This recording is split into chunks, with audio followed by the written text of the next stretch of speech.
નમસ્કાર, આપ જોઈ રહ્યા છો જેકેએસ ન્યૂઝ ગુજરાતી. વાત કરતો વિશ્વ પર્યાવરણ દિવસે અમરેલીના વીર શહીદ મનીષ મહેતા મેમોરિયલ ટ્રસ્ટ દ્વારા ચકલી ઘર તેમજ પક્ષીના પાણીના કુંડાનું વિતરણ કરવામાં આવ્યું હતું. સમગ્ર વાત કરવામાં આવે તો વિશ્વ પર્યાવરણ દિવસે અમરેલીના વીર શહીદ મનીષ મહેતા મેમોરિયલ ટ્રસ્ટ દ્વારા ચકલીના માળા તેમજ પાણીના કુંડાનું વિતરણ કરવામાં આવ્યું હતું. આયોજન હાઉસની બાજુમાં વીર શહીદ મનીષભાઈ મહેતા પાર્ક ખાતે કરવામાં આવ્યું હતું. આ પ્રસંગે અમરેલીના સાંસદ ભરતભાઈ સુતરિયા, ગુજરાત રાજ્યના નાયબ દંડક કૌશિકભાઈ વેકરિયા, અમરેલીના નગરપાલિકાના પ્રમુખ બિપિનભાઈ લીંબાણી, દિલાભાઈ વાળા, નગરપાલિકા સદસ્ય ટીમ મૌલિકભાઈ ઉપાધ્યાય, રશ્મિનભાઈ ત્રિવેદી, એડવોકેટ ઉદયનભાઈ ત્રિવેદી, મુકુંદભાઈ મહેતા, નરેશભાઈ મહેતા, ચિરાગભાઈ ત્રિવેદી, સાગરભાઈ મહેતા, કિશનભાઈ તેમજ વિવિધ સંસ્થાના આગેવાનો આ કાર્યક્રમમાં ઉપસ્થિત રહ્યા હતા.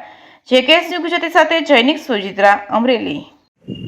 પ્રમુખ શ્રી અમરેલી જિલ્લા બ્રહ્મ સમાજ આજરોજ વિશ્વ પર્યાવરણ દિવસ 5મી જૂન નિમિત્તે ભાઈ શ્રી વીર શહીદ મનીષભાઈ મહેતા મેમોરિયલ ટ્રસ્ટ અમરેલી દ્વારા આજરોજ પાણીના કુંડા અને ચકલીના માળાનું વિતરણ અમરેલીના સાંસદ શ્રી ભરતભાઈ અને સુતરિયા અને દંડક શ્રી કૌશિકભાઈ વેકરિયાની ઉપસ્થિતિમાં અને આ ટ્રસ્ટના તમામ ટ્રસ્ટીઓની ઉપસ્થિતિની અંદર બહોળી સંખ્યાની અંદર અમરેલી નગરજનોએ આ ટ્રસ્ટ દ્વારા પર્યાવરણ જાગૃતિ અંતર્ગત આજના આ કાર્યક્રમની અંદર વીર શહીદ મનીષભાઈ મેમોરિયલ ટ્રસ્ટ અંતર્ગત વીર શહીદ મનીષભાઈ ગાર્ડનની અંદર આજનો આ કાર્યક્રમ રાખવામાં આવેલો છે. એની અંદર સમગ્ર અમરેલી શહેરની જનતાએ બહોળી સંખ્યાની અંદર